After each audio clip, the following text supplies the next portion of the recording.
mi querida gente, les traigo a tres personas de diferentes lugares.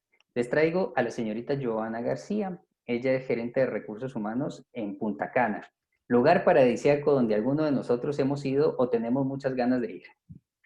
Ella nos va a contar qué está pasando en la isla, qué está sucediendo allá, cómo está la dinámica y qué está implementando su organización para tratar de generar esta transformación que necesitan las personas para que podamos encarar esta pandemia y esta post-pandemia.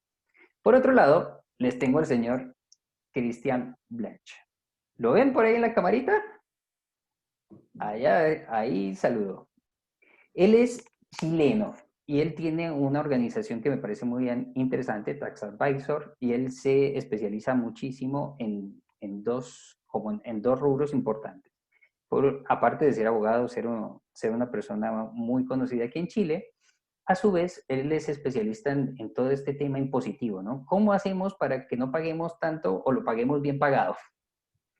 Y por otro lado, sabe muchísimo de empresas familiares. Entonces a mí me interesa mucho esa mirada porque muchos de nosotros, de los que estamos aquí presentes, estamos en esta dinámica de empresa familiar.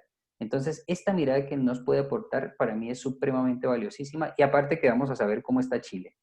Que a aquellas personas que no sepan, ya estamos otra vez con los brotes sociales y las protestas sociales activándose y acabamos de pasar unas elecciones formidables para la nueva constitución chilena.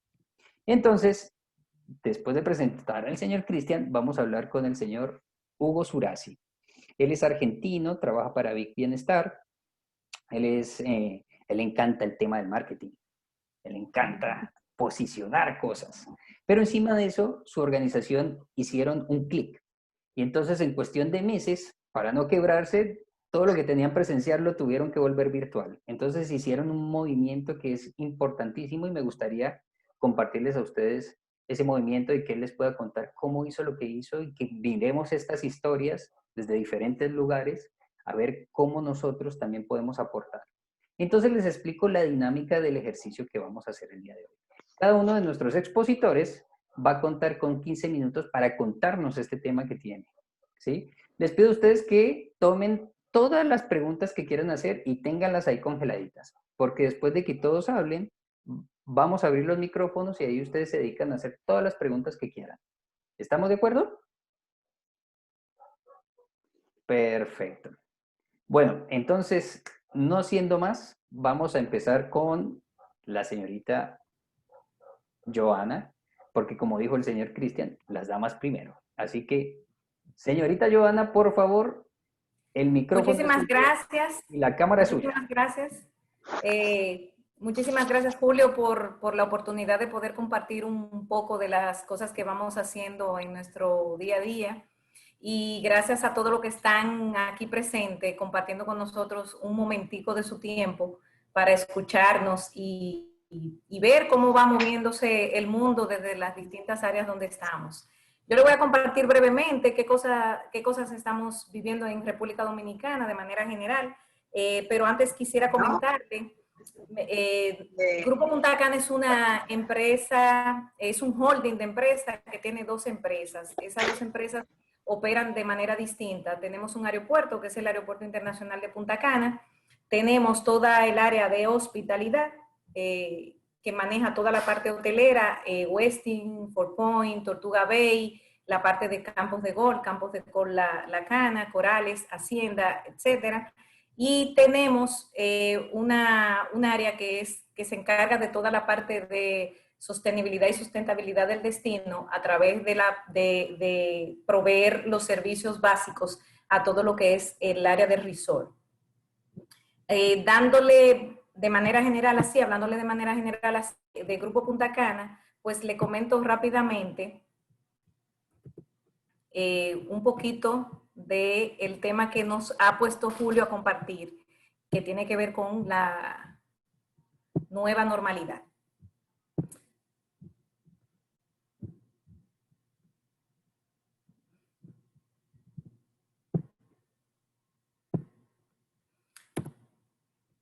¿Qué pasa en República Dominicana? Esta data es del día de hoy, desde las 11 de la mañana.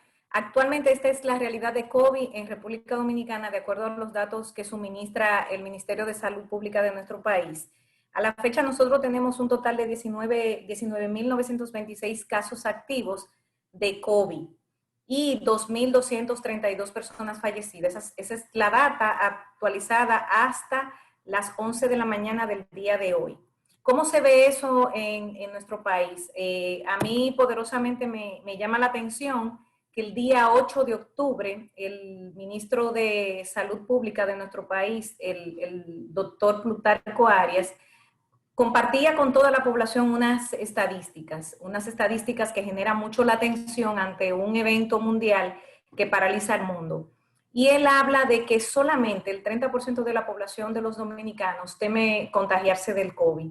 ¿Qué significa eso? Significa que el 70% de la población entiende que está confiado de que no se enfermará en un entorno donde vamos viendo las cifras globales de COVID, y eso a nosotros como organización nos genera mucha acción, muchas cosas que tenemos que hacer para poder tener una población acorde fuera de ese grupo, y no solo de ese grupo, una población que comprenda cuál es su rol. En psicología se utiliza el término de disonancia cognitiva. ¿Qué es disonancia cognitiva? Es un término que hace referencia a la tensión o desarmonía interna del sistema de ideas, creencias y emociones que percibe una persona que tiene al mismo tiempo dos pensamientos que están en conflicto por un comportamiento que entra en conflicto con sus creencias. Aquí, un ejemplo rápidamente de disonancia en el momento con este comentario que hace el ministro de Salud Pública tiene que ver mucho con situación conducta. Debemos cuidarnos, todo el mundo sabe que tiene que cuidarse, que tiene que seguir los protocolos al pie de la letra, pero cuando llego a casa hay otra realidad, y es la realidad con la que conviven nuestras autoridades todos los días, y es que hay que compartir con los amigos. Yo como organización puedo estar hablando de protocolos, puedo hablar de tienes que cuidarte, tienes que tener cierta conciencia y demás, pero si no pienso en ese individuo en términos conductuales, esto que hago como organización, tengo que adaptarlo hacia ese individuo y hacia esa conducta a la que se va a ver enfrentada cuando llegue a su vida normal, fuera del entorno laboral. Y ahí hablamos de la naturaleza compleja del ser humano. El hombre como modelo de sistema abierto, el hombre como ser que realiza transacciones, y el hombre social participar en organización lo lleva a desarrollarse en compañía de otras personas con algunos grupos. El hombre es proactivo, está orientado hacia la actividad, hacia la satisfacción de sus necesidades y el logro de sus objetivos y aspiraciones. El hombre tiene necesidades diversas. Los seres humanos se encuentran motivados por una gran variedad de necesidades. El hombre piensa y elige los planes de comportamiento que elige, desarrolla y ejecuta para luchar con los estímulos de los cuales se enfrenta para alcanzar sus objetivos. En función de esas características, nace el concepto del hombre complejo. El hombre complejo, el hombre como modelo de un sistema abierto, se dirige hacia objetivos y está involucrado activamente en transacciones con el ambiente en la medida que busca sus objetivos particulares. En este momento de pandemia, ¿cuál es el objetivo particular de las personas? Bueno, tengo que trabajar, tengo que salir, pero adicional a eso, tengo una vida social que quiero seguir manteniendo en una normalidad que ya no es normal. El hombre como ser que realiza transacciones, recibe insumo del medio ambiente y actúa entre ellos. O sea, recibe insumo desde distintas perspectivas. Y en una empresa el comportamiento de las personas es complejo, depende de factores internos que tienen que ver directamente con sus características profundas de personalidad, y el externo que se deriva de las características que las organizaciones definen, que tienen que ver con sistemas de recompensa, castigo, factores sociales, cultura, filosofía, etcétera. Nosotros, Grupo Punta Cana, ¿cómo se preparó ante esta realidad? Yo comentaba hace un ratito con Julio que en febrero recibíamos los insumos generales, las noticias generales de lo que estaba pasando de aquel lado del mundo. y decíamos, bueno, todavía no ha llegado, no pasa nada en República Dominicana, no sabemos si va a llegar, pero tenemos que ver qué vamos a ir haciendo mientras pasa algo con eso que llaman COVID. Una fuerte convicción del bienestar de los colaboradores, expresada a través de distintas acciones que buscan mantener su identidad y bienestar psicológico dentro de un marco empresarial responsable. Y rápidamente, inmediatamente, el 5 de febrero estábamos nosotros dando pininos, sin conocer a ciencia cierta qué era COVID, sensibilizando a las personas, sobre todo comenzando por aquí, por el aeropuerto, porque el aeropuerto, como todos saben, es una frontera mundial, por aquí pasa de todo, tú no controlas quién entra, quién sale.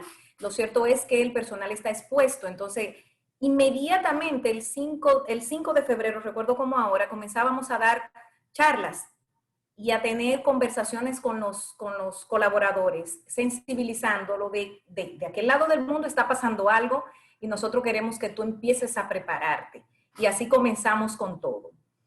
Ya luego, a partir de ahí se arman una serie de acciones. Todavía no teníamos la certeza de qué pasaba. Y ya en marzo, a inicios de marzo, creo que el 5 de marzo, un mes posterior a eso, llega el primer caso de COVID.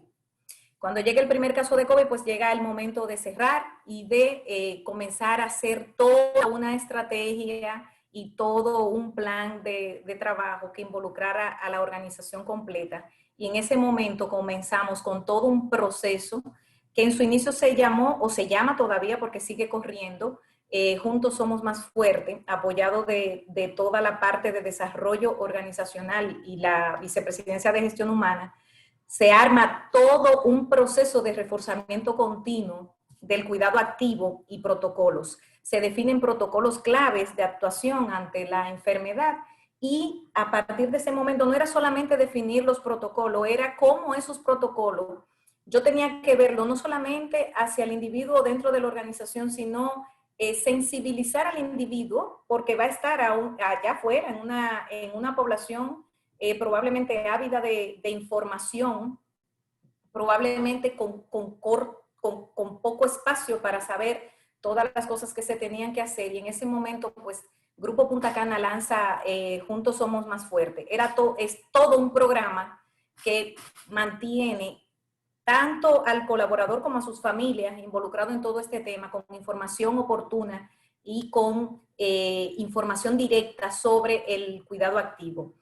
Se generaron mecanismos de prevención y todavía esos mecanismos de prevención siguen estando vigentes y se siguen reforzando a través de todos los medios y todos los canales y un acompañamiento directo a través de formación, comunicación interna, entre otros. Dentro de los mecanismos de prevención, nosotros en este momento nos encontramos como tocando un poquito más allá de lo que es el personal clave que tengo aquí dentro del aeropuerto, como parte porque el aeropuerto es toda una comunidad. Entonces hay una comunidad aeroportuaria que no necesariamente está dentro de nuestra organización como parte de nuestra nómina, sino que forman parte de los stakeholders del negocio y de esas personas que dan servicio en toda la comunidad aeroportuaria.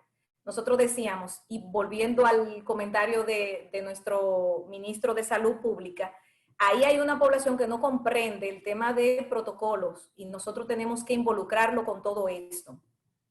Y rápidamente se lanza una iniciativa a través de un comité de seguridad y salud en el trabajo que opera en la organización de cuáles eran todas las informaciones que tenía que compartir ese tercero que no está aquí dentro y que mi colaborador dice, ese tiene que saber lo que está pasando para que nos acompañe a manejar todo el tema y todo el tema de prevención. Eso trae consigo resultados cuando tocamos al individuo desde la parte conductual, desde la parte humana. Es pensando no solamente en una práctica de hacer el protocolo, no, es pensando en la persona como un ente social dentro de una organización que requiere que todas las acciones que yo defina y diseñe estén claramente identificadas dentro de un marco de comportamiento y de conducta que ese colaborador va a mostrar tanto aquí dentro de la organización como cuando salga, para que permanezca en el tiempo. Eso trae consigo resultados impresionantes y buenísimos. Y esos resultados, ¿cuáles son? Nosotros al día de hoy podemos decir a viva voz que tenemos colaboradores responsables de su cuidado personal. Ya yo no le tengo que decir la mascarilla, ya yo no le tengo que decir qué tipo de mascarilla tiene que usar, no le tengo que decir cuántos son los metros de distancia que tú tienes, porque ya lo sabe, lo maneja, lo controla, a tal punto que es capaz incluso de decirte. En un momento dado te puede decir, mira, en aquel lugar está pasando tal o cual cosa y nos vamos enterando. Se da como esa comunicación de doble vía, donde el colaborador es sensible ante la posibilidad de un incumplimiento ante un protocolo. Eso trae consigo también índices de positividad por debajo de la media. Nosotros ahora mismo podemos decir, ahora mismo en la actualidad no tenemos un caso activo de COVID. Si hay un caso activo de COVID, hay todo un mapeo, todo un seguimiento y todo un cuidado. El colaborador está comprometido con la prevención y el cuidado activo. Levanta la mano, inmediatamente hay un síntoma que pudiera generar cualquier indagación o ir un poquito más allá, y eso permite tener bajo control y tener en operación el negocio. El negocio entonces funciona, hay continuidad de negocio, no tenemos mayores riesgos en este momento, gracias a Dios, y esperemos que así sea, que así se mantenga. Y los índices de contagio están controlados. Porque inmediatamente puede haber una condición, pues rápidamente nosotros hacemos el mapeo, hay una herramienta de todo el control de temperatura que se hace diario, pero adicional a eso, el colaborador, como vuelvo y digo, es responsable de su cuidado personal, inmediatamente se expone o probablemente piensa que o se entera que puede por ahí existir algún caso de COVID cercano a sus familiares o demás, rápidamente hace como todo el paso a paso, lo que nos permite, si surge un caso, identificarlo de manera inmediata y evitar contagios seguidos. Y con eso entonces nosotros manejamos nuestras operaciones laborales hasta ahora en un 100% que están activas. Bueno, en la mayoría está activo el negocio y la población está aquí trabajando de manera correcta. Yo creo que hasta aquí es mi participación. Son 15 minutos que nos regala Julio, así hay que hacerlo rapidito. Perfecto. ¿Quieres dar algo como conclusión? Bueno, básicamente esto,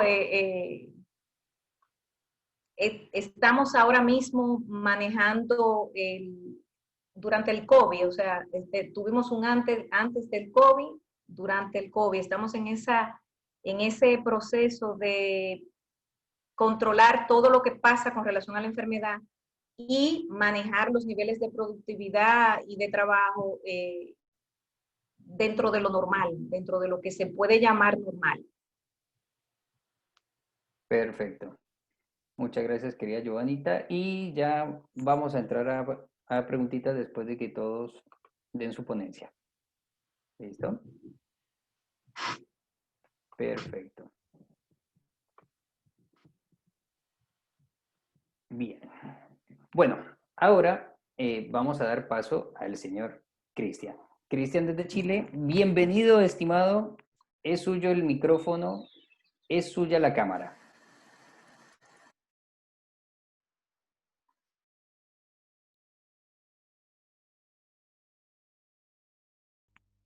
Ay, Cristian, estás muteado. La famosa frase de la cuarentena, de esta pandemia, estás muteado. Ahí está. Ahora sí. No puedo levantar la presentación, no. Bien. No sé si tú la tienes y me ayudas con eso, Julio. Espérame, yo te ayudo. Siempre listo y preparado. Siempre estamos listos y preparados. Para la ley de Murphy. Perfecto. Aquí ya la tengo abierta. Yo te la comparto. Muchas gracias, muy amable. Ahí vamos.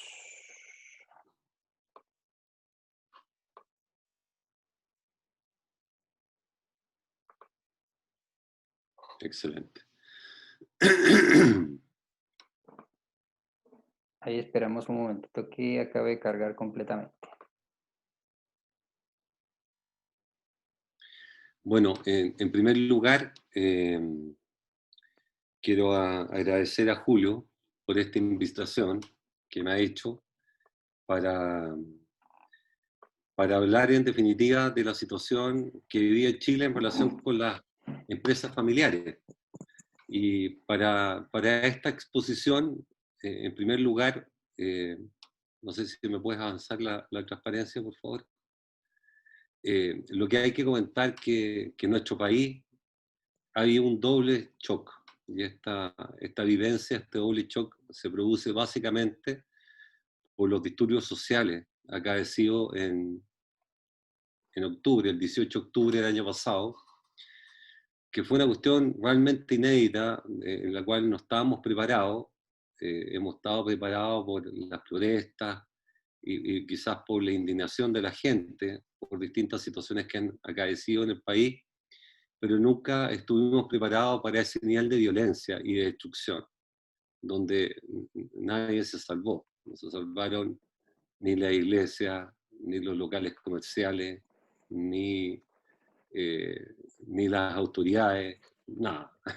Fue una cosa totalmente desbordada. Eso fue un primer shock, y que frente a este shock el gobierno tomó medidas, porque hubo muchas pequeñas y medianas empresas que fueron totalmente destruidas, que no pudieron abrir de forma permanente, porque esto duró un periodo importante de tiempo, entre octubre y noviembre, estuvo como un mes, hasta que finalmente se llegó a un acuerdo político, y ese acuerdo político concluyó de un acuerdo que se llamó Por la Paz y por la Nueva Constitución. Y en ese acuerdo, los políticos aquí en Chile lo que establecieron fue que en el mes de abril se iba a celebrar un plebiscito para saber si la gente quería una nueva constitución o no, y posteriormente se iba a elegir a los miembros de esta comisión constituyente, que tenía un plazo entre 9 y 12 meses para poder establecer los principios de esta nueva constitución, y después un plebiscito de salida para ver si se aprobaba o se rechazaba la nueva constitución. Muy bien, en abril vino la pandemia, segundo gran shock.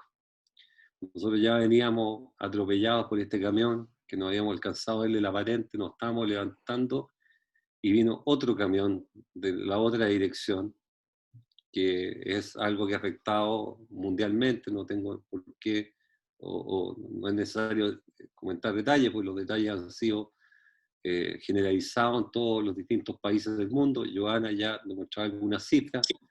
Yo no voy a demostrar esas cifras, pero simplemente voy a adelantar un poco que este doble shock hace que las empresas familiares se hayan tenido que repensar, no solamente repensar en cuanto a su modelo de negocio, ¿ah?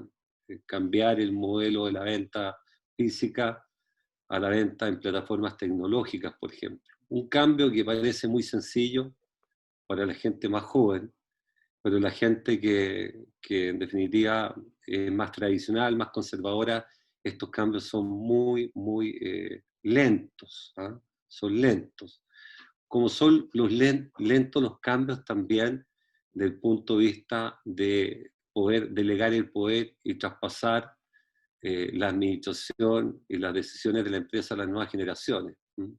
Normalmente los padres de familia tratan de retener y ellos mantener esta situación, y muchas veces, ¿no es cierto?, la demora en hacer el traspaso y la preparación del traspaso generacional destruye patrimonio, destruye productividad, destruye capital e inversión, y destruye las empresas familiares. Las empresas familiares tienen un periodo de vida aproximadamente 35 años. O sea, es como estar en la Edad Media, en el tiempo de la peste negra, donde la persona que tenía 40 años era un viejo.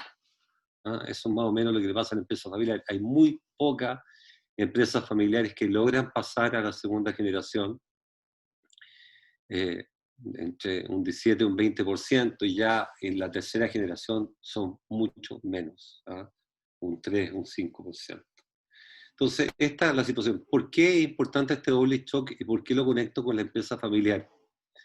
Porque evidentemente, y aquí podemos pasar para la segunda transparencia, si quieres, Julio, porque en definitiva, lo que ha hecho la pandemia es enfrentar al padre en familia con la muerte. Y desde el punto de vista de lo que es a una persona que ha sido exitosa, 30 años de actividad y que tiene, ¿no es cierto?, un control de su situación y tiene, ¿no es cierto?, su organización, y normalmente muy bien profesionalizada las empresas desde el punto de vista de la organización del negocio, del esquema de negocio que tiene. Cuando se enfrenta con la pandemia, todo esto se le destruye y se le viene abajo, se le hace pedazo. Y además de destruirse el modelo de negocio, y como yo les decía, con el primer shock de Chile, incluso destruirse físicamente tu negocio, te enfrentas con la posibilidad de que te puedes morir. Y la pandemia, entre más edad uno tiene, más alta es la probabilidad de morir, independientemente que la mayor probabilidad de morir es aquellas personas que tienen alguna insuficiencia de cualquier tipo.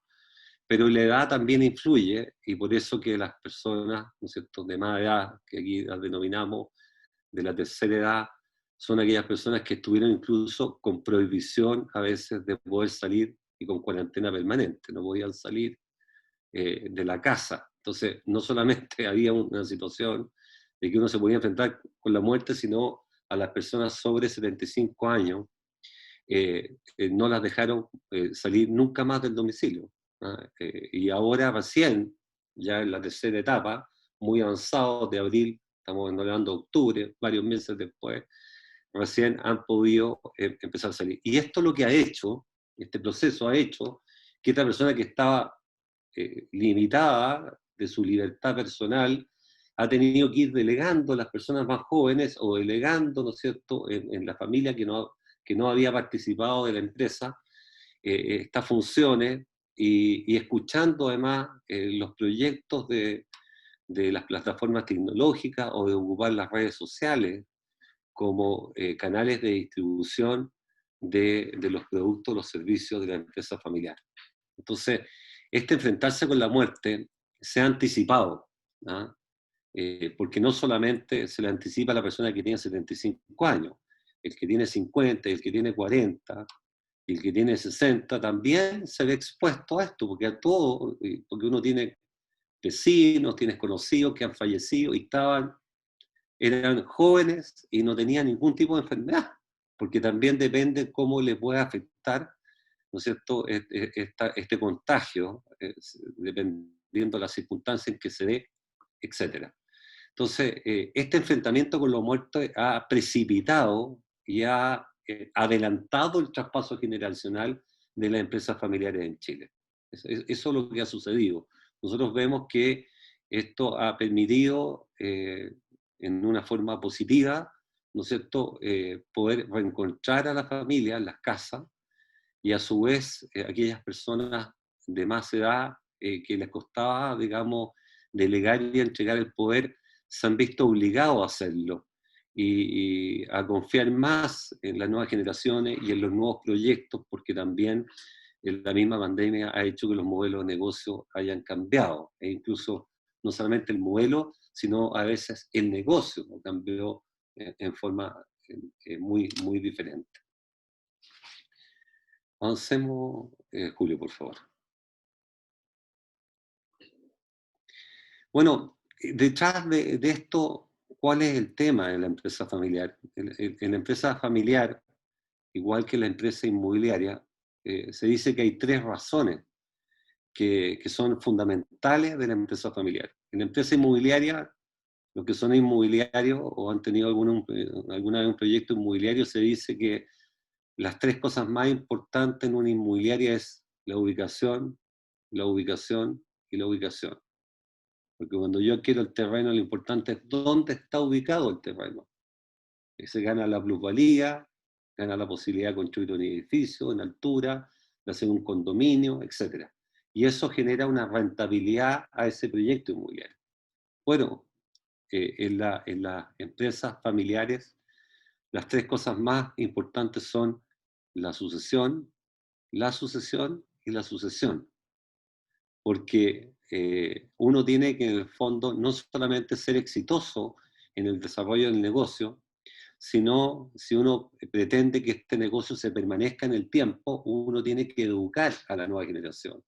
Y esa educación no es espontánea, ¿ah? Como en la familia doméstica, en que todo se sabe y no hay que decir nada.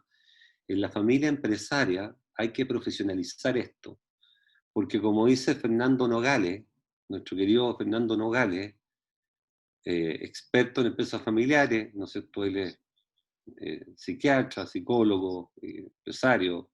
Él dice que cuando uno mira a la familia empresaria va contra el sentido antropológico de la persona, porque la persona, cuando uno muere, digamos, se acaba. Precisamente lo que uno pretende con la empresa familiar es que cuando uno muere, este hijo económico continúe con la familia. Ese patrimonio no se atomice, ese patrimonio se fortalezca, se preserva en el tiempo. Y para preservar ese patrimonio del tiempo, uno tiene que tener ciertas normas o reglas de las personas que participan en este patrimonio. Aquí en Latinoamérica, que es una situación generalizada porque viene de Andrés Bello, el Código Civil, ¿no es cierto?, chileno, que ha sido que es muy similar a los códigos civiles latinoamericanos, se establece lo que se llama la libertad relativa de testar. Esto significa que el pater familia, por mucho que haya decidido que su hijo mayor, que ha trabajado con él toda la vida en la empresa, y que se ha sacrificado en la empresa, a diferencia de su hermano, que uno es médico, el otro es músico, resulta que a él le quiere entregar, él cree que el sucesor es hermano mayor. Pero resulta que si su patrimonio está básicamente en esa empresa, hay una parte de ese patrimonio que a él le guste o no le guste, que por ley va a ir a los herederos forzosos. Y los herederos forzosos son sus hijos y su cónyuge. Supongamos que no tiene cónyuge, tiene 3 hijos, hay una parte que obligadamente le va a tener que asignar al músico, le va a tener que asignar al médico, y las otras partes se las podrá asignar, ¿no es cierto?, al hijo mayor. En consecuencia, si él en forma previa no busca un mecanismo de cómo arreglar el comportamiento, el gobierno de esa familia entre sus hijos y no establece estas reglas en forma anticipada y prepara la sucesión, se va a encontrar con un problema.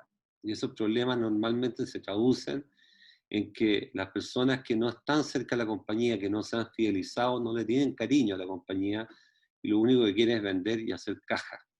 Y eso, y sobre todo en estos tiempos, es lo que menos hay. Por lo tanto, este tema de la pandemia adelanta la sucesión y ha permitido aceptar la sucesión a las personas mayores o las personas que en definitiva más jóvenes, que se han dado cuenta que ellos también pueden morir, y enfrentarse con la muerte es un problema de carácter psicológico, y muchas veces ese problema de carácter psicológico lo que hace es entrampar la profesionalización y la posibilidad de que sobreviva esa empresa en el tiempo, sobre todo en tiempos tan difíciles como que estamos viviendo, en cambios de época, ¿ah?, como estamos viviendo. Avancemos, por favor. En consecuencia, ¿qué es lo importante y cuál es el mensaje que hay detrás de esto? Hoy día tenemos una situación complicada a nivel mundial, una situación más complicada aún a nivel de Chile por ese doble shock que yo les comentaba, y esto hace que el empresario, el fundador de la compañía, ¿no es cierto?, los hermanos socios de la compañía, que tienen varios hijos que van a ingresar, los primos, necesiten organizarse. Entre más personas hayan, mayor organización hay, porque yo les comentaba que la familia empresaria necesita reglas, a diferencia de la familia doméstica, porque todos vienen de un mismo núcleo familiar. Cuando ya venimos de distintos núcleos familiares o vamos a formar distintos núcleos familiares, ¿no es cierto?, tenemos que buscar un orden sistémico, ¿no es cierto?, dentro de la familia. Y para eso hay dos herramientas básicas, y con esto estoy terminando. En primer lugar, el testamento, que es aquel que es la voluntad del dueño de la compañía, del dueño mayoritario de la empresa, de pensar en cómo le gustaría disponer de sus bienes una vez que él no esté, a quién le gustaría él que pudiese resolver los conflictos que se puedan suceder entre los herederos, y bien quién va a ser la persona del albacea o la persona del mandatario cuando él no exista, que va a administrar el patrimonio mientras no se hagan los trámites de posición efectiva, el pago del impuesto de herencia y donaciones y lo que corresponda. Ahora, ese protocolo tiene que ir en mucha comunicación y con mucha lectura con lo que es el protocolo familiar. Y el protocolo familiar, en dos palabras, no es nada menos que la organización de los tres círculos de la familia, que es la propiedad, ¿no es cierto?, la empresa y la familia. Y esos tres círculos hay que normarlos y establecerlos en cosas como el gobierno, de esos, quién administra, en qué condiciones. Para todo va a tener que tomar decisiones individuales o requiere el consentimiento de los demás. Por ejemplo, va a vender los bienes raíces de la compañía. Bueno, el administrador no lo puede hacer solo, tendrá que tener un quórum respecto a los demás dueños. O el reparto de utilidades. ¿Va a haber reparto de utilidades o no? Normalmente las empresas familiares son mano de guagua, decimos nosotros, porque ellas todo lo reinvierten y todo lo restablecen. Pero cuando empiezan a crecer estas empresas familiares y hay personas que son dueños de la empresa, pero no participan en la empresa porque no trabajan en la empresa, a ellos tengo que fidelizar y tengo que darle algún dividendo. Se estila normalmente entre un 5, 8, 10% no más del dividendo. También hay otras materias vinculadas, como mencionamos antes, de la resolución de conflictos. Y en las empresas familiares es muy importante no irse al árbitro, sino establecer procedimientos de mediación. Los procedimientos de mediación son fundamentales porque cuando uno tiene el conflicto en caliente, como dice uno, puede decir cosas que después se arrepiente, ¿ah? Y terminen en un divorcio, en un matrimonio, en vez de una pelea más, ¿ah? Y son cosas irreconciliables. Bueno, entre los hermanos, entre los primos sucede exactamente lo mismo. Entonces, la mediación es un buen proceso.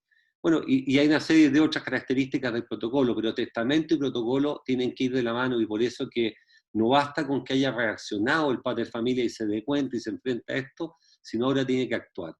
Y la primera manera de actuar y concretamente demostrar esto es hacer su propio testamento, enfrentarse con la muerte, pensar qué es lo que va a pasar y quiénes son las personas más adecuadas para tomar las decisiones cuando él no esté, para evitar conflictos y cómo proteger a los desposeídos, a aquellas personas que tienen menores capacidades, ¿no es cierto?, por las razones que sea. Avancemos,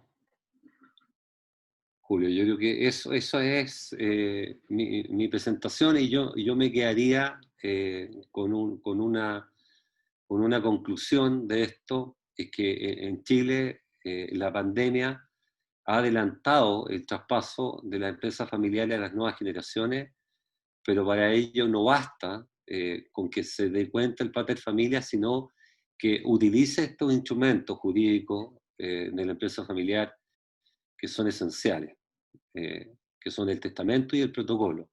Ahora, yo le diría que el testamento lo toma en forma individual el padre familia y son decisiones de él, y el protocolo son normas que se autogeneran por la nueva generación. Los protocolos no son impuestos por el padre familia, son descubiertos las nuevas generaciones, a diferencia del testamento, y ambos instrumentos deben dialogar para que, en definitiva, este proceso pueda ser exitoso. Perfecto, Cristian. Muchísimas gracias. Y este era un tema que tenía pendiente porque conversáramos hace un buen rato, puesto que en anteriores encuentros algunas personas me habían preguntado, bueno, ¿y la empresa familiar es un ADN distinto? Por favor, cuéntanos algunas cositas al respecto y bueno, ahí nos ayudaste un montón, querido Cristian. Gracias. Llevo atento a las preguntas para la segunda parte, Julio. Perfecto. Y ahora vamos a continuar el ciclo de exposición y ahora ingresa el señor Hugo Surasi de Argentina. Los dejo con Huguito. Hola, buenas tardes o buenas noches, depende de dónde estemos, en qué país del mundo estemos. Bueno, en primer lugar, muchas gracias por dejarme participar en este evento que se llama Líderes de Iberoamérica Compartiendo. Y cuando empecé a preparar esta charla, justamente me puse a reflexionar y a pensar en el título, ¿no? De Compartiendo.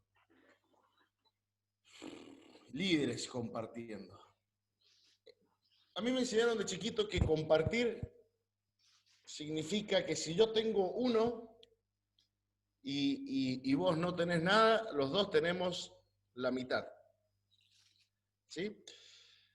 Y con eso nací, con eso fui creciendo en toda mi vida y siempre compartiendo, pero hasta no hace mucho, hasta hace unos 5 o 6 años atrás, me di cuenta de un poquito más de esta frase, ¿no? De decir, ¿y qué estoy compartiendo? ¿Qué estoy compartiendo? Si yo me pongo a hablarles de COVID-19, de pandemia, de confinamiento, de organizaciones que despiden gente, de problemas económicos, problemas políticos, la verdad que ya todo esto han escuchado un montón, ¿sí? Entonces, compartir es justamente poner en común. Y nosotros somos líderes. Y como yo soy de la provincia de Mendoza, de acá de Argentina, una provincia que se encuentra al oeste de la República Argentina,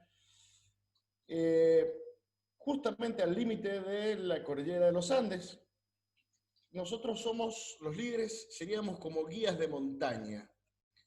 Guías de montaña que justamente lo que hacemos es marcar el paso, marcar el camino para todas las personas que quieran acompañarnos, ¿no? Eso es el verdadero espíritu del guía.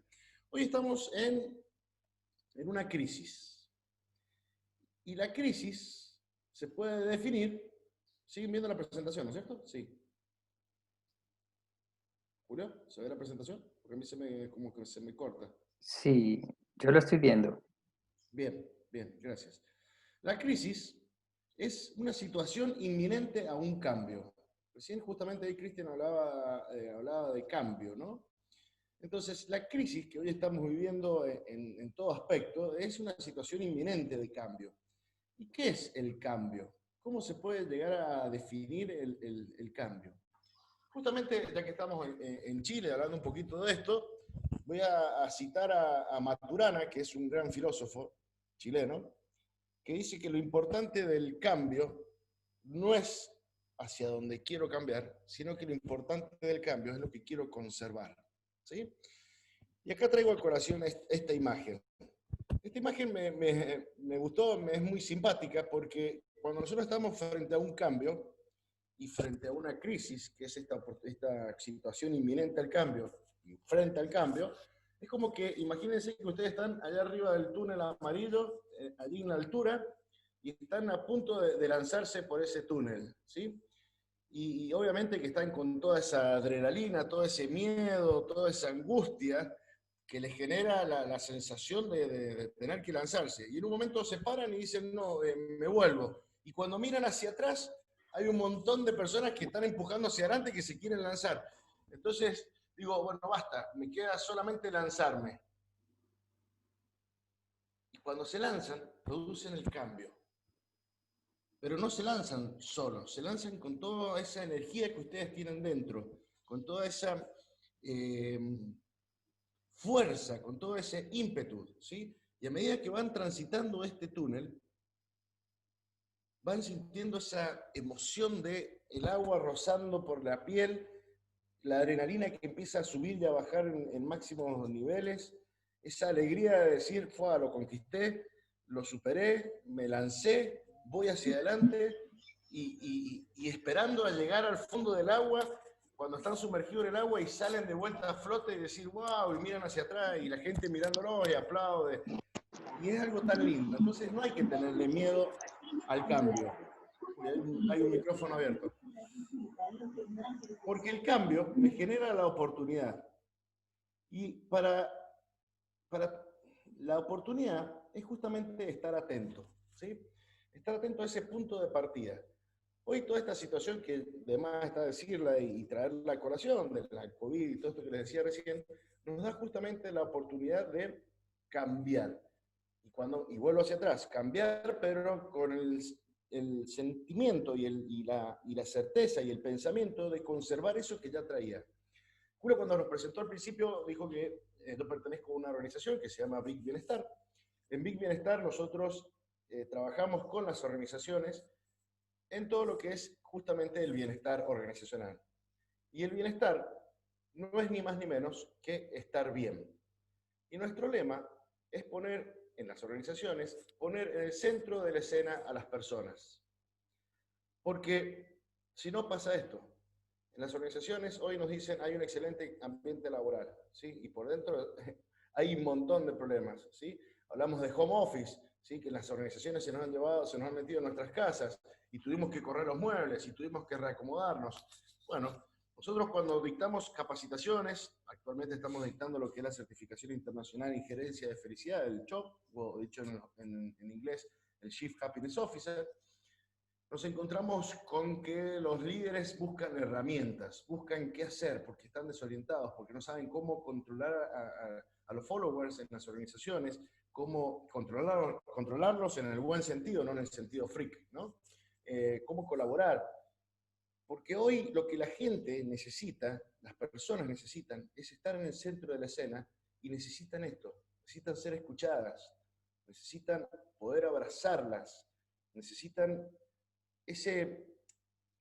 va a sonar medio cursi, quizás lo que voy a decir, pero necesitan ese cariño, ese afecto, porque el liderazgo tiene que ser así, tiene que ser firme con las palabras, pero suave, acercarse a las personas, ¿sí? Poder acercarse a las personas.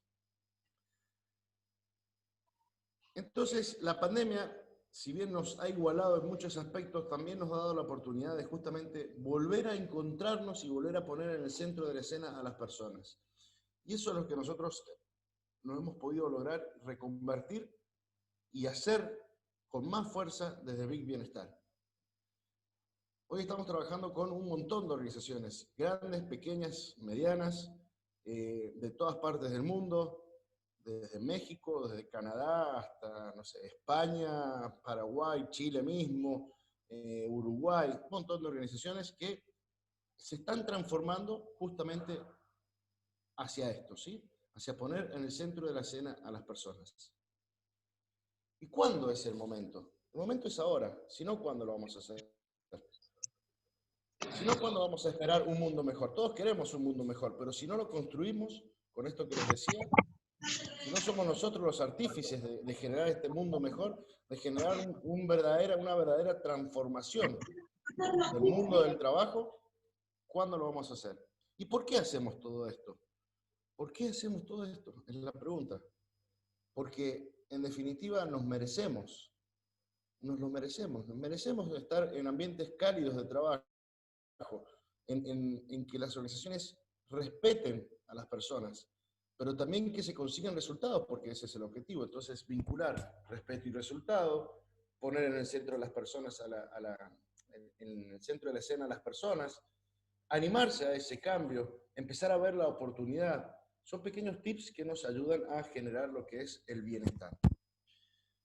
Todo esto que les acabo de decir, obviamente que es hiper recontra resumido por cuestiones de tiempo, ¿sí? Y para no superar lo que me corresponde, que me ha dado Julio, quiero cerrar con esto, con lo que es la certificación CHOP, que es la certificación Chief Happiness Officer, que dictamos justamente desde Big Bienestar, que es lo que nos permite una verdadera transformación del mundo del trabajo. Y trabajamos bajo estos indicadores, bajo estos ítems, ¿sí? Indicadores de bienestar, desde lo que es la cultura organizacional, de lo que es el management. Trabajamos directamente de management al management. No lo hacemos de una cuestión, como les dije recién, queremos trabajar la felicidad, porque la felicidad es subjetiva. Entonces nosotros generamos contextos de trabajo saludables en función de que el colaborador pueda florecer donde está plantado.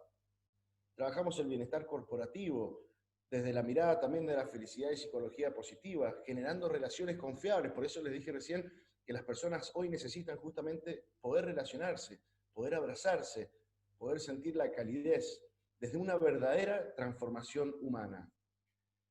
En lo que es la certificación, ustedes van a ver 3 grandes bloques. Primero van a ver todo lo que son los fundamentos conceptuales de la psicología positiva, en una primera parte, en donde son los cimientos que después nos van a ayudar a crecer en todo lo que son las herramientas.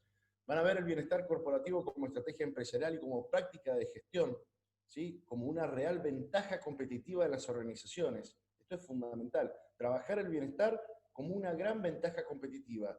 Post pandemia se vienen 3 desafíos fundamentales. El desafío económico, el desafío de la incorporación de tecnología y de salud, y el desafío del bienestar. 3 desafíos.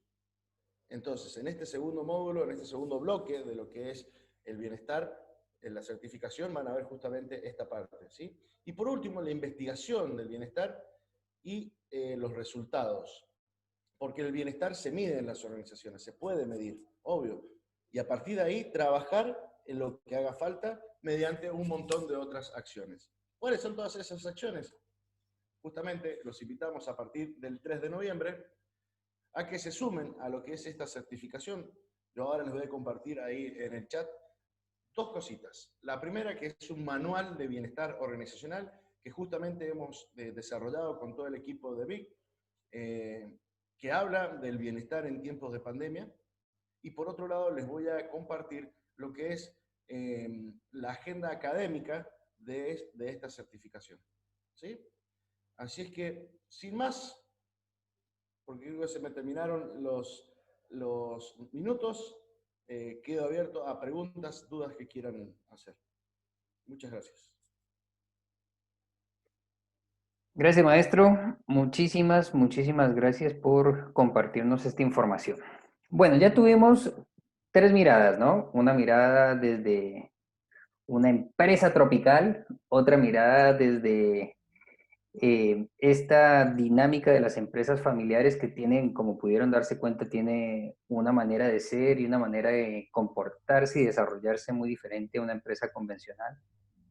Y tuvimos esta mirada asociada al desarrollo del bienestar, ¿no? Cómo podemos orientarnos y que hay unas propuestas que, gracias a la pandemia, porque antes había que esperar a que llegaran a nuestra ciudad, bueno, se abre este mundo online y hace que se democratice un poquito los procesos, aparte de que, como en todas las exposiciones, dinámicas que nos permiten bajar costos, que es un tema muy importante para nosotros en términos de pandemia. Cada centavo cuenta.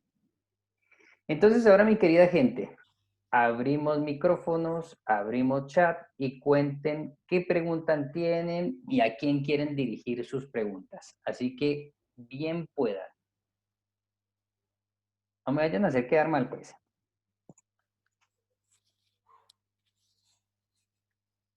¿Quién se anima a construir una primera preguntita?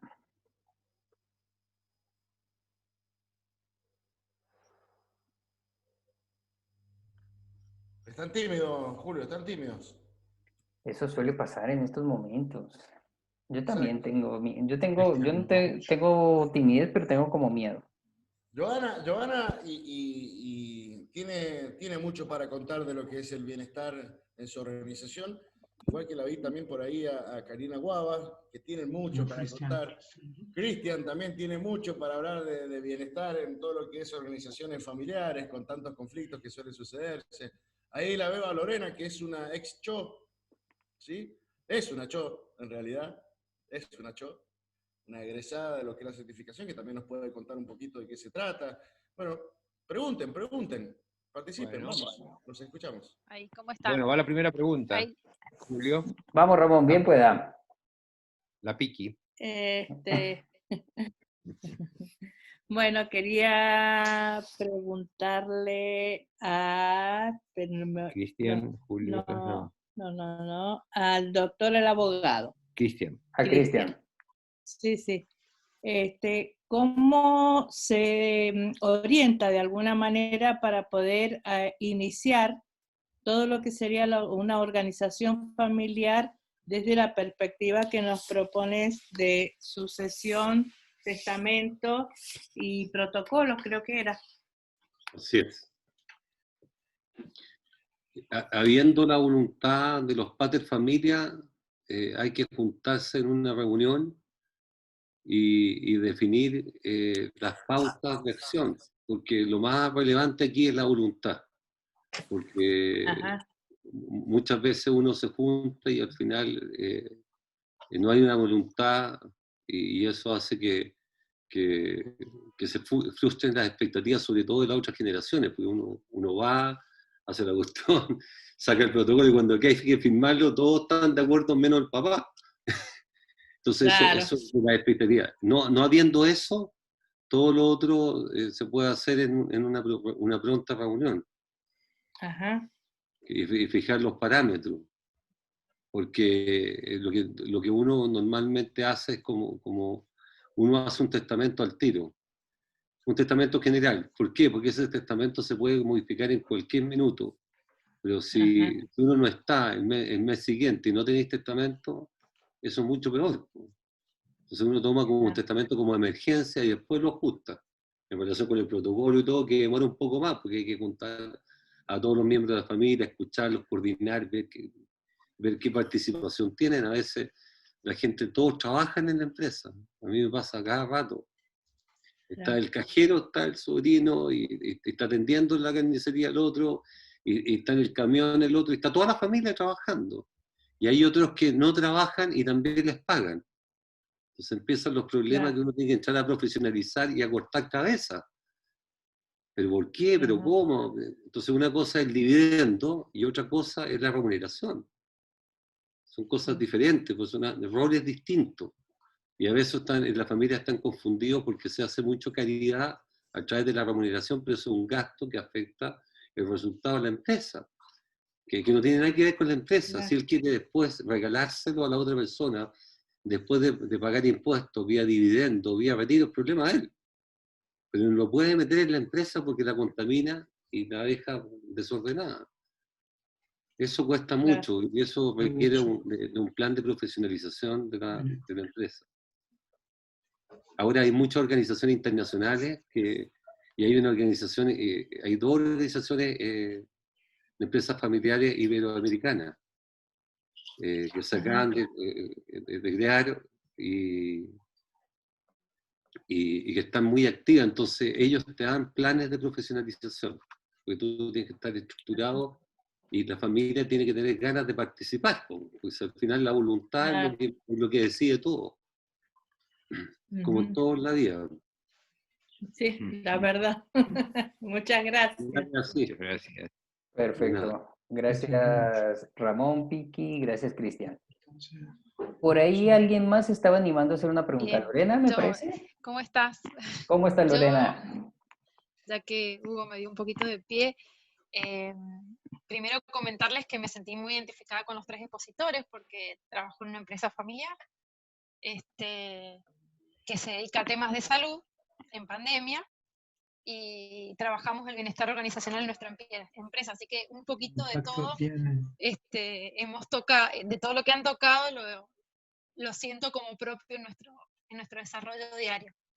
Y lo que le iba a comentar a Hugo, que nosotros tenemos un índice muy especial para medir el bienestar, y lo llamamos el índice de hidratos de carbono, porque tiene que ver con que el agradecimiento tanto de los pacientes que vuelven o de los mismos empleados implica compartir alguna comida, alguna facturita, un chocolate o algo que expresan con un poquito más allá de palabras que con un gesto que implica bienestar. Entonces, bueno, usamos el índice, ya sabemos que cuando hay muchos regalitos de ese tipo es porque las cosas están funcionando bien a nivel ambiente saludable de trabajo, a modo anecdótico. Perfecto. Muchísimas gracias, mi querida Lorena. El índice de hidratos de carbono está buenísimo. Hidrato de carbono, facturitas, una tortita para compartir, unos chocolates y bueno. Y en cuanto al tema de empresas familiares, me parece fundamental poder tener el acompañamiento de alguien especializado en el tema para poder armar justamente el protocolo de incorporación de los miembros de la familia, cuáles van a ser las reglas, cuáles son los valores, qué capacitación tiene que tener el que se une al equipo de trabajo, porque está buenísimo que todos quieran participar, pero hay reglas mínimas que necesitan tener en cuanto a conocimientos para que se incorporen a un equipo de manera sana y para que también el personal que se encuentra trabajando en la empresa lo incorpore hasta naturalmente, no porque es el hijo del dueño, sino porque también labura y sabe lo mismo que yo en lo que estamos haciendo.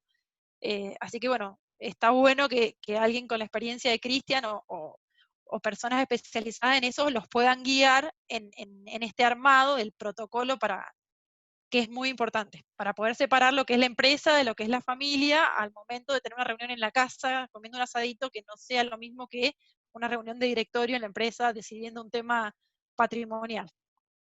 Perfecto. Muchísimas gracias, mi querida Lorena. Me llega por chat una pregunta para la señorita Joana.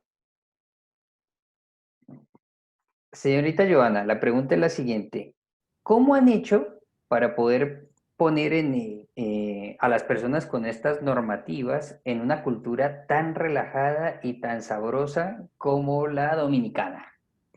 ¿Cuáles han sido esas estrategias que han permitido que estas personas que son más tranquilas y más frescas con sus cosas se vayan metiendo en esta dinámica normativa?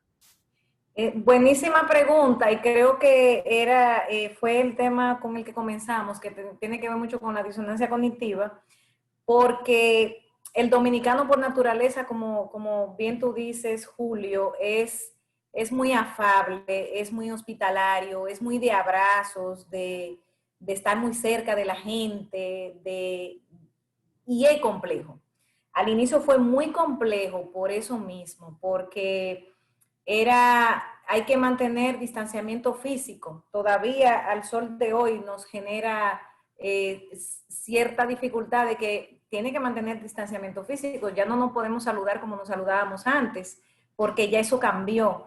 Y eso ha sido, como comentaba en la presentación, sobre la base de mucho reforzamiento, y todavía esos reforzamientos se siguen llevando a cabo de manera frecuente y recurrente en todas las áreas de la organización, porque es complejo, sigue siendo complejo, y es por eso mismo, es esa desconexión entre la situación y la actitud del individuo dentro de la normalidad, de la nueva normalidad de cómo tengo que comportarme ahora, y cómo eso rompe la cultura, porque eso es cultura país. Perfecto, mi querida Joana. Muchísimas gracias. La orden. Ahora tengo una pregunta para Hugo. ¿Hugo está? ¿Hugo, estás o se me fue? Bueno, me voy a tener que hacer cargo de las tareas del señor Hugo. Una de las preguntas que estaban haciendo era, ¿qué es eso de felicidad organizacional? Y si eso tiene que ver con comerse un payaso, básicamente lo que me están preguntando.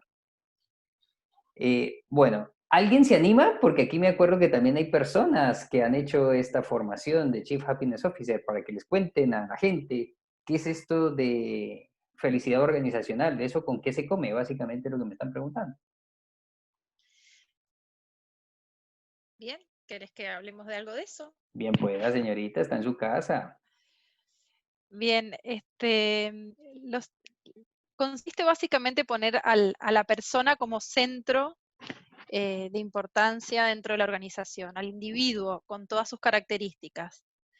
Entonces, a través de este programa lo que se logra es aplicar distintas herramientas y técnicas para poder generar un ambiente de trabajo saludable, justamente donde el individuo pueda sentirse reconocido con todos sus valores, con todas sus potencialidades, y justamente florezca donde está plantado, que es el término que usó Hugo en un momento de la charla, lo cual implica brindarle las herramientas necesarias para que la persona pueda desarrollar lo mejor de sí en su equipo de trabajo. Más o menos. La idea es que la persona que coordina el equipo de trabajo logre reconocer las potencialidades y generar un ambiente de trabajo de bienestar, básicamente. Saludable y de bienestar, con conversaciones de trabajo sanas, con escucha activa y con, bueno, Julito, no sé, dejo en tus manos el resto. Hazte cargo, Julito. Hazte cargo. Perfecto. Señorita Pero algo Joana. así. Sí, señorita, muchas gracias, mi querida Lorena. Señorita Joana, ustedes trabajan el bienestar con sus colaboradores. Cuénteme qué es lo que hacen y por qué hacen lo que hacen. Wow, es una pregunta interesante. Yo creo que la definición de bienestar acaba de darla Lorena, y como bien dice Lorena, es colocar al colaborador dentro del centro o sea, es partir desde el colaborador para todo lo que se hace. Nosotros vamos haciendo cosas muy puntuales de cara al colaborador, de manera general. Todo se hace pensando tanto en el colaborador como parte fundamental del negocio, y como motor para aumentar la rentabilidad, la productividad, etcétera. Todo parte desde ahí, desde qué tan importante es ese colaborador para nosotros. Nosotros tenemos como varios pilares, hay varios pilares, y desde esos pilares se lanza toda la experiencia de colaborador, y dentro de todo eso, pues vamos trabajando, vamos dando paso. No puedo decir aquí que somos, que estamos certificados en la certificación que hablaba Hugo. Sin embargo, sí tenemos una certificación de B-Wellness, que recientemente acabamos de obtener, y tiene que ver mucho con las prácticas de gestión humana alineadas hacia el colaborador, que se han llevado a cabo durante muchos años dentro de la organización, porque forma parte de la filosofía de este negocio. Perfecto. Muchísimas gracias, mi querida Joana. Y ahora me mandan una pregunta del señor Cristian. Señor Cristian, ¿cómo se hace para intervenir, ya que estamos en un marco de bienestar, cómo es que se hace para intervenir y poder colaborar en una organización familiar cuando sus miembros, que a su vez son familia, están con unos conflictos significativos desde hace un buen tiempo? Lo dejo en sus manos, señor Cristian. Lamentablemente hay más de un caso en que no hay vuelta, no hay ni una vuelta, porque la mejor forma de poder tener un buen pronóstico es intervenir antes, intervenir cuando los hijos todavía no se han ido de ahí, no tienen matrimonio, no, siguen bajo la esfera del pater familia, y aunque tengan 24, 26, 28 años, es lo mismo, pero siguen ahí. Es fácil de intervenir y ponerse de acuerdo, porque todos vienen de un mismo núcleo. Pero si posteriormente salen de ahí, se ve más problemático, y cuando salen y tienen su propia tienda y sus propios núcleos, empiezan a velar por sus hijos, y esos primos ya no son hermanos, y por lo tanto el conflicto se produce porque son culturas diferentes, porque es otra mamá la que está aquí y esta mamá de acá. Y si acá se separaron, y vamos en el tercer matrimonio, es otras 3 culturas más, entonces se me empieza a agregar esta situación. Entonces, si tú intervienes de antes, mejor. Ahora, si no interveniste de antes y hay una voluntad, esto no significa que no se pueda hacer, pero significa que es más difícil, porque esos conflictos entre gente más adulta es más difícil canalizarlo. A veces son odios tremendos.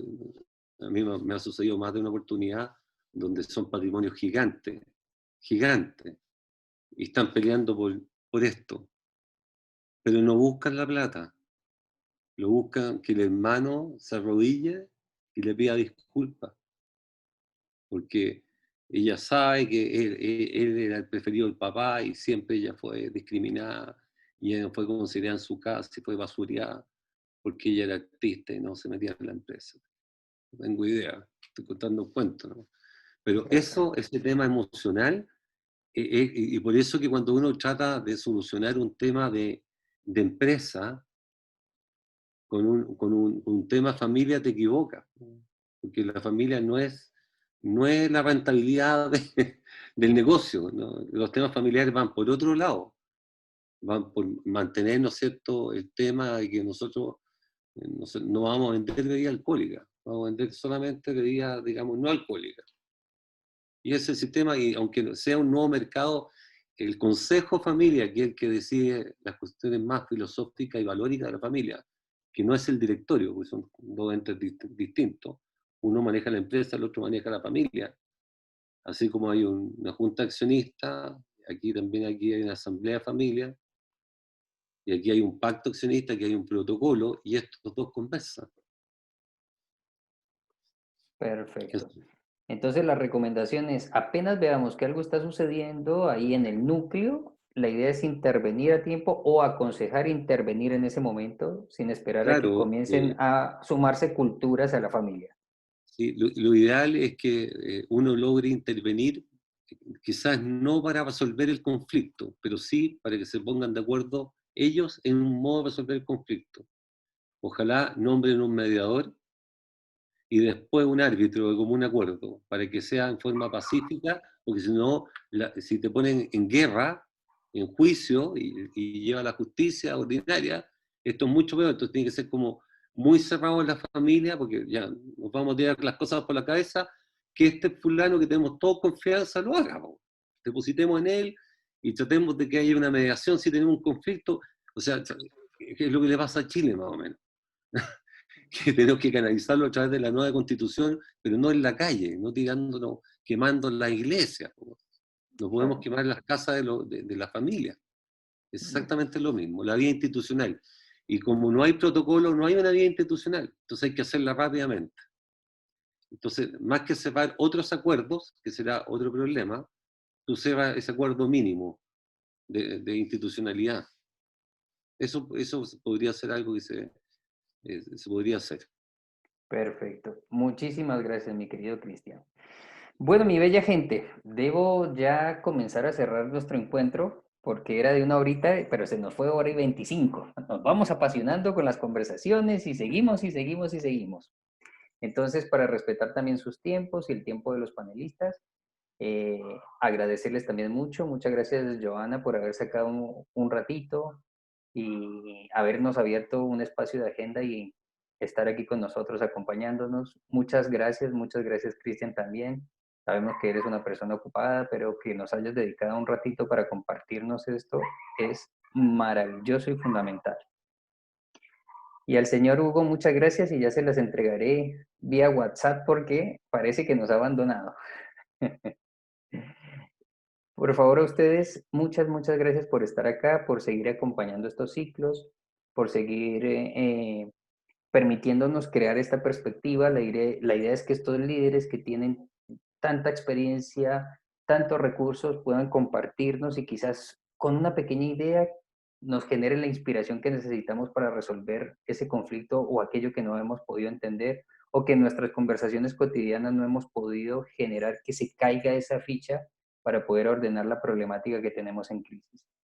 Así que bueno, mi gente querida, muchas gracias y que tengan un hermoso resto de semana. Bien. Bye bye, gracias. Chao. Gracias, Julio, gracias. Gracias a ustedes por estar acá. Bye. Gracias, Julio. Adiós. Un abrazo. Chao. Le queremos mucho. Mis Saludos cariños. a sus mujeres. Saludos a la chica. Julio. Chao, gran maestro. Ahí está la empresa familiar juntita. Ahí está la junta. Empecemos, Cristian. Muchas